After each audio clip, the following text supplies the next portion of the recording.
says a lot of neighborhoods.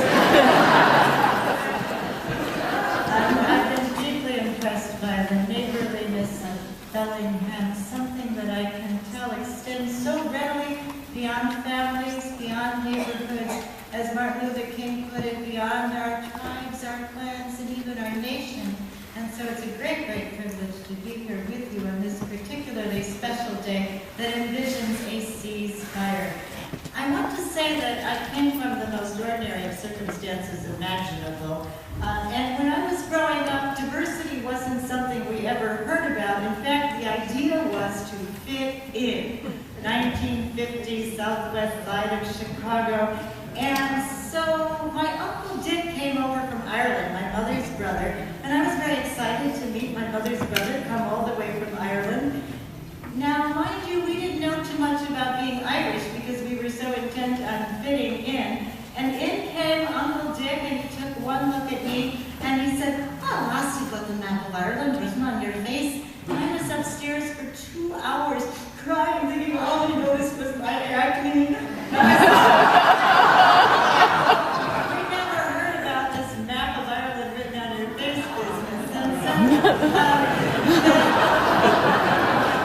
that gives you a clue to how little we knew about diversity, but also how little I knew about problems. But in some ways, the southwest side of Chicago was a crucible for some of the most intense problems many of you have experienced as well, problems with racism, problems with militarism, and problems with sexism, although that wasn't a word we even knew how to use in those days. And so I grew up, I think, very blessed and fortunate because of people like the ones we've celebrated in our midst here today, and thank you so much for all of this education in such a delightful way to acquire it. But I was a bit of a slow learner and a late bloomer. In fact, I'll confess to you that when I was on Loyola's campus in the remaining years of the Vietnam War, I was the one standing off on the sidelines, watching the ones that were activists and saying, well, maybe they just didn't have anything better to do. Ooh, I deserve that you're in prison, huh?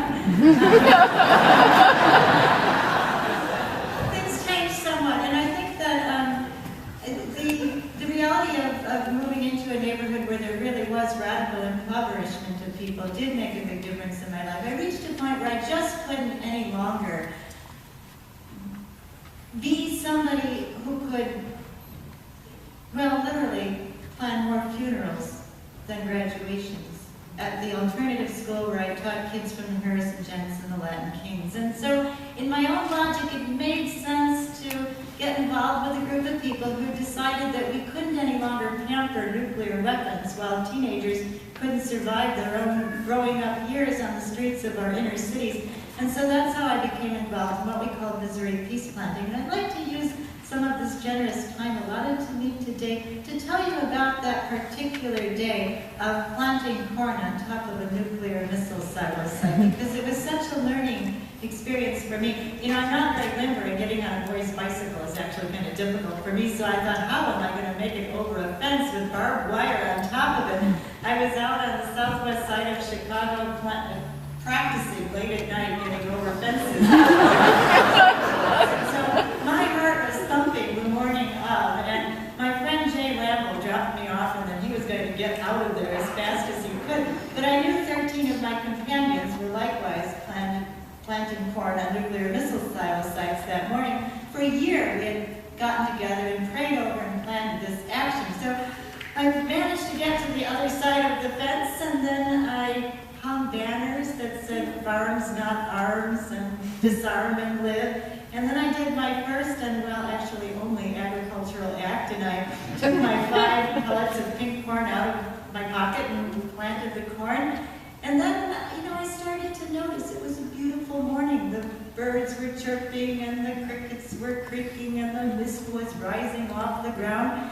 And so I went and sat on the lid of the intercontinental ballistic missile and calmed down. And then I noticed that a vehicle was coming down the country road, actually speeding, and it skidded to a stop, and in a cloud of dust out clambered 4 men in full military garb, the helmet, the combat boots, the camouflage clothing, rifles, walkie-talkies, and perimeter of this site. It was like your average backyard in a garage.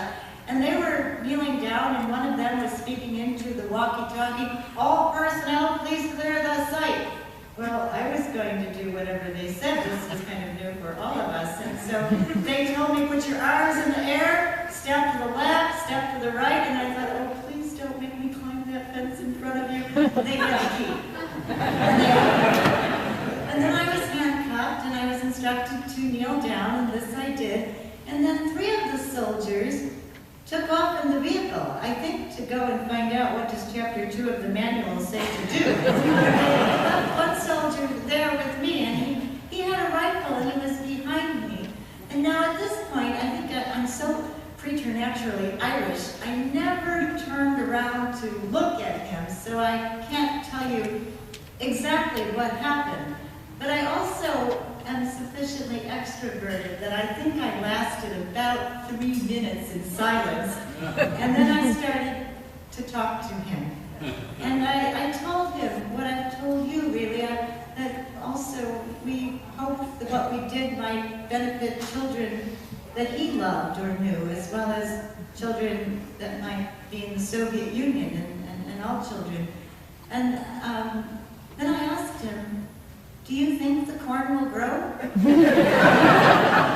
And he said, "I don't know, ma'am. I sure hope so."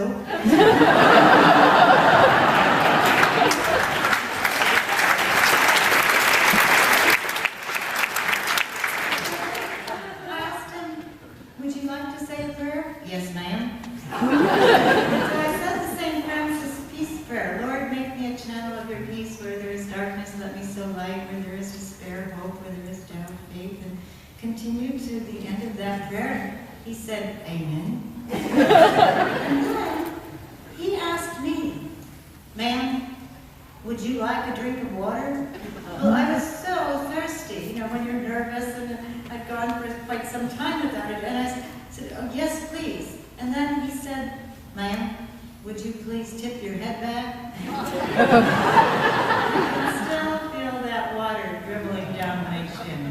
Now that young man taught me so much that morning. I mean, maybe the manual said keep your prisoner fed and watered. I'll bet it didn't say put your gun down or let it hang loose to pour the water down man's throat. And so he took a risk in order to perform an act of kindness for a complete stranger, and I have to seem pretty strange. And so I hope I can always keep in front of my face and my being that invitation to overcome the borders, to overcome our seduction, temptation, in a sense, to see other people as all this or all that, and so recognizing we are all part of one another.